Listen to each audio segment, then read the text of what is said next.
Hi, I'm Nick, and welcome to Storytime, Alan Moore's Promethea, an Interlude. This is one very unique issue which Alan wrote and the artist realized for him, and it's like a magic trick. In a very rare case, I did not cut anything. Every word is essential because it's mostly in verse. I also wanted to get something out this week. I might have small things that come out in the off weeks between real episodes, but part 2 will come out next weekend as normal. Also, I didn't want to hamper the story of part 2 with all this length when it's really not connected to it that much. It might turn people off. So if this isn't your kind of thing, it can be skipped. But what this is Alan describing both the meanings of the major arcana in the tarot deck and using it as a metaphor for the entire history of existence at the same time, and weaving in a joke told by Alistair Crowley which mirrors the meaning of magic. Some things are just too good for me to bear altering, and this is one of them. Please enjoy Promethea, Metaphor. Let's begin. Let's see. You two snakes, Mac and Mike, have brought me to this theater of the mind to learn about magic, am I right? I'm Mike, he's Mac. One's front, the other's back. These are the mind's high halls, dear child, with golden information tiled. Here is revealed for all to see the magic of reality.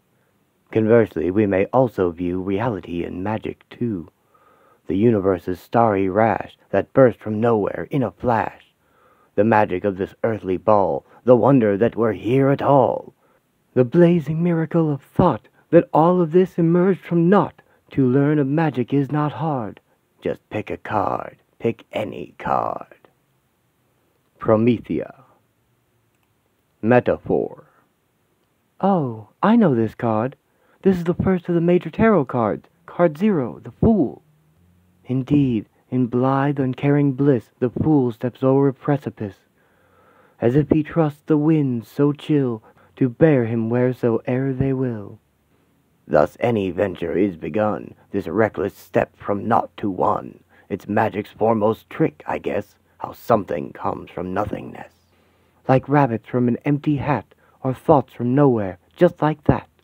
From whence were space and time deployed, if not this empty quantum void? Was matter pushed, or did it fall to being out of naught at all? What magic shaped the way things fell? The fool smiles, knows, but does not tell. We come from mirrors, come from smoke. Alistair Crowley tells a joke, which, if it's understood, they say, will make all magic clear as day. Though these two men sharing a railway carriage. Railway carriage? Are you sure that's part of this train of thought? And where is all this light suddenly exploding from? Why, child, existence has begun. Card 0 has become card 1. The fool to the magician yields, and from the vacant quantum fields erupted the singularity of all that is, or that may be. The Magus represents the will that made things happen then and still, the male force, the creative urge, the wand from which all actions surge, the spark from which all things proceed, that which ignites each word, each deed, births cosmos in a sudden storm, and conjures all things into form. He's every artist, scribe or sage, 'tis he that marks the empty page. He is whichever seems least odd, a Big Bang or a Father God. Theorem. They didn't know each other. They just happen to be traveling together. And so the universe commences with this immense male spurt of energy? It's impressive, I'll grant you. But couldn't it have all started by chance? Where does magic come into it? By chance? One fireburst in the night somehow gets everything just right? The nuclear force is weak and strong. What if the balance had been wrong? Electromagnetism, too, or gravity, slightly askew, would wheel the cosmos that lived on, but for a moment, then was gone. No, after that first brilliant spark came countless aeons of fetal dark. Card 1, the Magus, slides from view, replaced by the Priestess, card 2. Across the abyss, see her sprawl, between the many and the all. The stars gestate in her great night, then finally, one by one, ignite. The highest female energy and midwife to all form is she. The universe finds in her ways its secondary inflation phase. Parent of suns and substance she, womb of all possibility, She's mother to all matter's schemes, its aspirations, and its dreams. Mater, hope.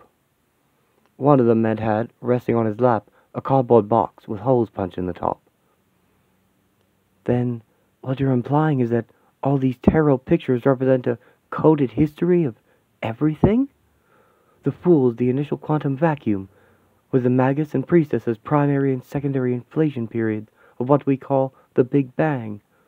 All right, so after that first flash, after the long, dark, silent pause that followed, after the stars had finally switched themselves on, what then? When all suns greeted that first day, the elements by then in play were in great gaseous globs flung far, strewed about by every birthing star. These clouds of matter cooled, congealed, until the planets hung revealed. Our mother world amongst them, see her in our Empress here, card 3. She is all bounty, and all love, lovely as Venus, bright above.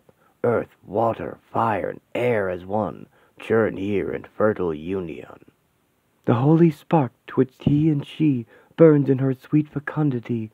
The seeds of life in her abide, in wind, fire, avalanche, and tide. How fair is she, our queen, our earth, that sheltered us, that gave us birth. A pert home. After some time spent contemplating what might be inside the traveling companion's box, the other man at last could not contain his curiosity. I don't think I can contain my curiosity either. What comes next, after the cosmos has organized itself enough to form planetary systems? What next indeed? The stage is set, but drama can't commence just yet. Our leading man, though unrehearsed, must step into the spotlight first. The lifeless chemicals and clay must somehow braid to DNA. Card 3 supplanted by card 4. Behold him, life, the Emperor. In him a divine energy achieves substantiality. His double helix scepter twists, conjures all being from the mists. The rules that govern all life's toils are in his chromosome-ringed coils. This spiral strand of all who live, this spool genetic narrative, provides the cast who'll clown and rage across the new earth's empty stage. This twisted rope's life's script, life's scheme, and lends our cosmic play its theme. Rope. Thema.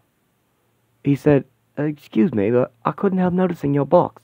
Does it by chance contain some variety of animal? Variety of animal? Is that connected with stuff about the emergence of DNA, or... I'm sorry. I'm having trouble keeping the different threads separate. I'm not even sure which of you two is which. It's like a fugue. You have a choice of following a single voice, or letting each strand grow less clear, the music of the whole to hear.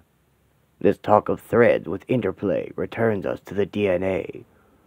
Card 4, source of all that's alive, becomes the Hierophant, card 5. This visionary papal force guides fledgling life upon its course, that the initial spark divine might foster a terrestrial line. From algae to annelid worm, through evolution's hoop we squirm, from fish to reptile, snake to bird, we're scaled or feathered, or else furred. From monkeys life adapts and thrives, till Homo habilis arrives. Lucy, a fossil remnant found in some far Ethiopian mound. A female hominid, this find, was predecessor to mankind, first human print on time's long track. And since you ask, I'm Mike, he's Mac. Ape Mother. The other man, though obviously surprised by this impertinent intrusion from a stranger, smiled politely as he answered. I see. After millennia of evolutionary process, we arrive at modern man and woman, just in time for card 6, which is called... The lovers, see them neath their tree, vessels of sacred alchemy. In sex's crucible they stir, the red and white, the him and her. In Eden once they knew sex not, nor death, nor any of that rot. Being amoebas, they were quite immortal and hermaphrodite. That their amoebals is implied by Eve, grown from her husband's side. Though in a deathless state of grace, they're not much use around the place. The wily serpent DNA brings sex and death here into play. With these two factors there can be progress and possibility. Thus do we fall, does Eden end, or in genetic terms, descend. Unlike amoebas, if they'd thrive, things now must kill to stay alive. Our animal dilemma's plain. We're either Abel, else we're Cain. Ah well, that's life. Let's leave and trust things to their prehistoric lust. That all our history may proceed from jungle humps, from mammal need. Me atop her. He said, "You're absolutely right. There is indeed a creature kept inside this box." So now we're at the point where early man is multiplied and gone forth, around the tribal hunter-gatherer stage of humankind's development. Ah, yes, each huddled little band, without a scheme, with nothing planned. No path nor vehicle to convey your species on its destined way. Nothing to guide them save the things in their shaman's drugged mutterings, as he goes where the gods abide, with vision's chariot to ride. Or, if the thought offend you less, to higher planes of consciousness. He plumbs uncharted mental spaces, as card 7, 6 replaces. Whilst he rides upwards, see him sup the soul's wine from his holy cup. Ambrosia, nectar, soma, these swill through our myths and histories. Research suggests that all these brews were psychedelic mushroom stews. These magic potions, it appears, perhaps gave Dawn Man big ideas. Maths, language, art, society, how did such notions come to be? Were they inspired by visions spied upon the shaman's chariot ride? It seems that, in the last result, all culture must arise from cult. The chariot rolls, and as it goes, mankind's route to the future shows. O mere path. And furthermore, I may reveal, the animal in question is a mongoose. Then what you're saying is that everything in our culture, including language and art, arose from the drugged-out insights of the first magicians. I'm not sure I accept that, but even so, for the first societies to grow from tribal cults, must have required a period of Adjustment, or card number 8, formerly justice, is that state of balanced equilibrium, harmony from stern judgment come. Notions of order, laws emerged to check the swelling human surge when cooperation seems to be our best survival strategy. In the crude limits she defines our civilization's first fate lines. Your species from its first decree starts taking itself seriously. This will bring problems, yes, that's true, but hastens human progress too. With law, mankind chooses its way, the game that it intends to play. Making society their goal, your kind at last adopt a role, ambitious, difficult, and meant to show their purposeful intent. They feel their course, marked in red tape, suits the more serious class of ape. A pro-theme. The first man who'd initiated the inquiry was astonished by this revelation. The first man? No, hold on, I'm getting the joke mixed up with the stuff about early humanity. No, so let's see. The first simple laws and taboos have been established, the basic rough prototype of the civilization that will follow. Yes, human culture must now wait, needs time to properly gestate, to grow there in the dark and warm, from simple to more complex form. See him, alone there in the dark, who keeps alight hope's faltering spark. Card 9, the Hermit, floats complete in that first cave, that first retreat. Culture evolves, grows hands, new parts, in fertile dark, for history starts. Society drifts, sucks its thumb, and dreams of what it might become. While in the gloom there all around, the rhythmic, reassuring sound of history's heartbeat, hear it ring, destiny's pulse, blood quickening. Here, tempo. Spluttering with surprise, he sought some further explanation of this suddenly provocative disclosure made by his strange fellow traveler. The Hermit is an embryo. Well, I suppose that makes a certain sense. And after this social gestation period, I suppose we get the birth of classical civilization, where history as we know it commences. Aye, empires rise, then cease to be in the roulette of destiny. Change governs all affairs of men, the wheel of fortune, or card 10. See Babylon fall, see Egypt thrive, till Alexander's Greeks arrive. Then next the Romans come to town. The wheel turns, we go up, else down. Stones crack and hanging gardens rot. 'Tis only change that changes not. There's one enduring truth to learn, that things will change, the wheel will turn. Like sulfur, salt, and mercury, three principles of alchemy, one state must to the next give way, caught in the wheel's eternal play. Yet empires still bemoan their lot as they're churned under and forgot. "O time," they cry, and fear the new, but times change, what you gonna do? Tempora. A mongoose? Sir, I must confess I had expected it to be perhaps a cat or rabbit, not a creature so exotic and outlandish. I'll admit it's wonderful how the great cultures arose from scattered tribes, how they produced all that incredible art and writing and philosophy. All the same, classical culture eventually overreached itself. The heights to which empires aspire are oft brought low by their desire. Amoral power, unchecked, released, a whore astride a ravening beast. A drunken harlot holds the rein of conquering force none may restrain. Insatiable, the concubine rides on, inflamed by victory's wine. This, then, is card 11's thrust. What was called strength is now called lust. Consider the conquests of Rome, while reckless orgies seize at home. Like wildfire that no man shall tame, she is in us that hungry flame, that lust careless of lessons learned, wherein we get our fingers burned. The whims of the seraglio tell empire's lion now where to go. Success intoxicated, she owns to no vulnerability. Yet cultures that know fear are not so frail as those that have forgot. Rome's power extends, a wanton sprawl, proud harlot headed for a fall. Oh, harem pet. The animal you mentioned so excites my curiosity that I must beg you, sir, to tell me more. Where are you bound with such a specimen, if I may be so bold? And where are you two going with this argument, if I may be so bold? You mentioned a proud strumpet headed for a fall. Would that be the fall of Rome, and the start of the Dark Ages?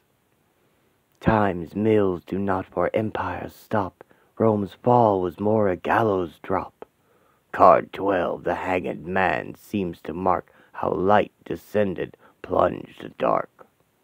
The hard-won knowledge of mankind to brute barbarian night consigned.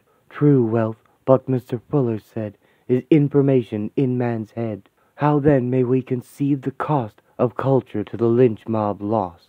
Yet barbarous Norse mythology has Odin hung on gallows tree, so to be made initiate in the last mysteries of fate.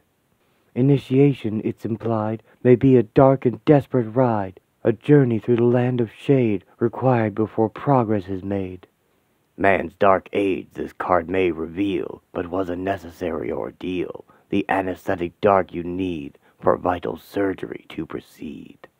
Rome falls, dark comes, all human life and culture goes under the knife. Fate weighs, mankind is hanged, yet lives the medical alternatives. Operate. The other man, who sat with a perforated box on his lap, shrugged wearily as he replied, "Oh dear.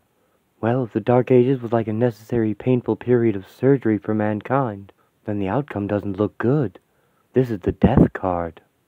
What better symbol, grim and bleak, of the Dark Ages at their peak, o'er battlefields the corpse birds keen, their paean to death are card 13. Though this card sounds a funeral knell, it has another tale to tell. Death, our eventual awful fate, means nothing more than change of state. One state must end, 'tis common sense, before another may commence. This card permits, then, a fresh view, death of the old that births the new. Folks' bodies die, their souls reborn into the golden solar dawn. So too, with culture, man's dark age was but a necessary stage. With great Constantinople felled, the scholars and the books it held fled west their knowledge to impart, and give the Renaissance its start. The high dark ages' endless night held in itself seeds of new light, 'Tis fear and ignorance that writhe beneath time's blunt yet powerful scythe. Oh, reap them. Well, he said, it's something of a personal matter, as it concerns a family tragedy. Well, I guess the Dark Ages were a tragedy for the human family, but... No, I'm getting mixed up again. We just about reached the dawn of the Renaissance. Aye, dawn's the word, the dark clouds part, for Renaissance, card 14, art. Formerly temperance shall spill dreams silver with the gold of will, imagination tempered by that part of us most wise, most high. Will and imagination tied, the keys to all success provide, silver and gold together bound, bring daydreams down to solid ground. The chemistry that allowed man's fire to rise above the Dark Age mire is in each work of art, each word of every song you ever heard. Science, art, and beauty rose anew, like gods through skies of sistine blue. Man had survived the dark's dire test, and lights came on across the west. Consciousness flourished, reason thrived, civilization was revived. Let poets tell it and inspire. Let passion ring from every lyre. Emote, harp. However, since I'm confident I may rely on your discretion, I suppose I don't mind sharing my unfortunate account with you. I don't understand. If the Renaissance was such a shot in the arm for culture, how come the next card's the devil? It all depends on what we mean by this, the devil, card 15. A pentacle surmounts his frown, with 4 points up and 1 point down. 4 elements of matter rise, while spirit downmost trampled lies. The spirit's world we thus conceal, while matter's realm seems all that's real. Thus Satan offers Christ unfurled, the wealth of the material world. The devil is then, by and large, materialism's fierce mirage. So in the light Renaissance brings, the age of reason spreads its wings. The rational now holds full sway, and science ascends as God gives way. Materialism's steady creep, which William Blake called Newton's sleep, brings worldly blessings fair and fine, yet blinds mankind to the divine. Such tempting gifts this devil brings, steam engines, printing, splendid things, that in their wake an age decree of spiritual drudgery. The Mop Era. You see, the man went on, this sorry tale concerns my elder brother. So what you're saying is that the Renaissance ushered in the Age of Reason, which replaced spirituality with materialism. I guess that's when the human agenda changed from vague notions of spiritual progress to measurable physical advances. Quite understandably we feel the world of the materially real needed to grow and to progress before considering consciousness. But if not balanced by the soul, materialism's final goal lies in that grim industrial flower shown here in card 16, the tower. Like Babel, meant to heaven reach, all towers men build, a lesson teach. Lightning descending from the sky reminds man that there's but one Most High. So too materialism's sore is struck down by the First World War. Its lightning, forked from Europe's skies, arrests the industrial ideal's rise. Its dream, its vision, its great plan of technology serving man. Here sours and founders, ends in blood, in poppies, wire, and Flanders mud. Industrial society meets here the storm's ferocity. War's lightning trembles underfoot, its high-piled cities wreathed in soot. Metro heap. He's always been what I suppose you might refer to as the black sheep of the family. I see. We're up to the 20th century, and the dream of an industrial utopia has gone down in the flames of World War I. So what comes after the tower? All men raise towers that crash and burn, and break their hearts, yet never learn. So much as when they sprawl amazed amidst the ruins, concussed and dazed. Thus o'er the scarred world racked with harm is poured the soul's remedial balm. Through mankind's dark, light from afar, as in card 17, the star. In bloody conflict's aftermath, man yearns for a more sacred path, In a bereaved world of wrecked lives, faith in the occult clearly thrives. Angels of Mons, Theosophy, the fairies snapped at Cottingsley, the golden dawns each magic rite, vague glimpses all of distant light. Materialism ends, 'twas found, in bleached young bones on foreign ground. Tiring of war maps, mankind's led to chart the spectral realm instead. Occult philosophies define the territory of the divine, plot ghostly starlit coasts and trace the shifting contours of its face. Map o' Ether. He has for many years indulged himself in a predictable and commonplace array of vices, of which the worst is his fondness for strong spirits. Well, I suppose the spiritual resurgence after the war did allow a flicker of light, but the fact that it's represented as a star suggests it's still tiny and surrounded by blackness. That dark is in our next card showed, the 20th century's lampless road, past horrors frightful and obscene, lit by the moon, our card 18. This card displays, stark and forlorn, mankind's dark hour before the dawn. Auschwitz, Hiroshima, each blight, each tyranny obscures the light. This 22-card tarot set matches the Hebrew alphabet with this moon card attributed to Quoth, which means back of the head.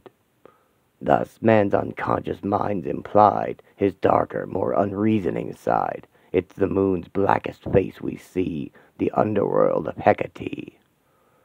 Mankind's long path is fraught with pain through Hecate's nightmare domain. The lethal nuclear stockpiles grow beneath her wan, crepuscular glow. O'er earth there hangs a cloud of doubt. Might man's light flare, then be snuffed out? Mankind grows with its end obsessed. The very planet seems depressed. Earth mope. His drinking has progressed until he is now in the final melancholy stages of delirium tremens. I'm starting to understand. Humanity's every glimmer of spiritual insight seems to eventually deteriorate into darkness and conflict. But when our material situation grows unbearable, that forces mankind towards spiritual rediscovery as a counter-reaction. Of course, this rhythm to and fro is part of history's quickening flow. There's darkness then, new days begun, illumined by card 19, the sun. The Hebrew letter Resh, we find, is to this tarot path assigned. Its meaning, front of head, is naught but bright, enlightened, conscious thought. With World War II, factors converge. Wealth, science, a demographic surge. Youth by the century's middle years outnumbers age, seeks new ideas. Buddhism, Zen, astrology, and the I Ching mixed randomly with drugs which ape the shaman's trance into the decade's cultural dance. This was a psychedelic peak, or soul-revealing from the Greek. Youngsters still wet behind the ears took on the roles of bards or seers. Alas, the zeitgeist's solar flash scorched most such visionaries to ash. Their lives confused, addicted, lame, drugged melodramas now became. Meth opera. My brother now sees serpents everywhere, which is the reason I am taking him this mongoose, that he may be rid of them. So you're saying the explosion of psychedelic consciousness during the 60s was important, however it ended up. I guess because it was the largest ever generation, it influenced what came after, for better or worse. Its ideas are still around today. Ideas mankind will need, one fears, sometime in the next 20 years. 'Tis then card 20 comes in play, the Aeon, once called Judgment Day. Apocalypse as world's end seen need only revelation mean. Our world of ideas set alight by information, fierce and bright. Man's knowledge doubles, it appears, just less than every couple of years. Man's last 2 years more breakthroughs see than all your previous history. It's said by 2017, this doubling's each half-second seen. Here information's flashpoint looms, its blaze reveals as it consumes. Men judge themselves in this new light. One worldview's crashed, the next takes flight. One aeon's burned by this knowledge flash, new consciousness born from its ash. Says Crowley when not telling jokes, this Aeon Harpocrates evokes. World's end is ruled then by his rod, Harpocrates, the silent god. Meet Harpo. Excuse me, the other man interjected, looking puzzled, but these snakes your brother sees, aren't they imaginary snakes? Indeed, his fellow traveler replied. But this... Then the world as we understand it ends by 2017? What happens next? And, if you could remind me which of you is which again? We've reached the last card in our pack. I'm Mike, the handsome one. He's Mac. A new universe is begun, as shown here in card 21. Add on card 0 and 10 spheres, the 32nd path appears. This Earth-Moon path shows at a glance flesh and imagination's dance. The earthly life snake DNA and Luna's dream girl glide and sway. Mankind moves from the earthly plane to Moon's imaginary domain. Already work and play take place, increasingly in virtual space. Man's path through matter's warfield led to this dream realm that waits ahead, where we may lift our gaze and see o'erhead the soul's infinity. Rejoice, this is the promised time of Earth's ascent to realms sublime. Imagination's endless dance is mankind's jeweled inheritance. Imagination, then, is key to magic's sumptuous territory. Man's verse finds in this moonlight climb its last, most satisfying rhyme. Heart Poem. And here he gestured meaningfully to the perforated box set on his lap. Is an imaginary mongoose. Thus does our serpent's tale conclude, or starts fresh if you're in the mood. Around and round our fable goes, eternal like Ouroboros. As for you, listener, dear child, we've led you far through pastures wild. Perhaps we should be getting back? So bye from Mike, and ciao from Mac. Promethea. Next, the fields we know. I don't think I explained very well at the end of the last one just how Alan views magic and art and what the connection is, so here it is direct from the Mindscape of Alan Moore in his own words, so there's no confusion. There is some confusion as to what magic actually is. I think this can be cleared up if you just look at the very earliest descriptions of magic. Magic in its earliest form is often referred to as the art. I believe that this is completely literal. I believe that magic is art, and then art, whether that be writing, music, sculpture, or any other form, is literally magic. Art is, like magic, the science of manipulating symbols, words, or images to achieve changes in consciousness. The very language of magic seems to be talking as much about writing or art as it is about supernatural events. A grimoire, for example, the book of spells, is simply a fancy way of saying grammar. Indeed, to cast a spell is simply to spell, to manipulate words, to change people's consciousness, and I believe this is why an artist or writer is the closest thing in the contemporary world that you are likely to see to a shaman. Thanks for watching. Come back next time for part 2.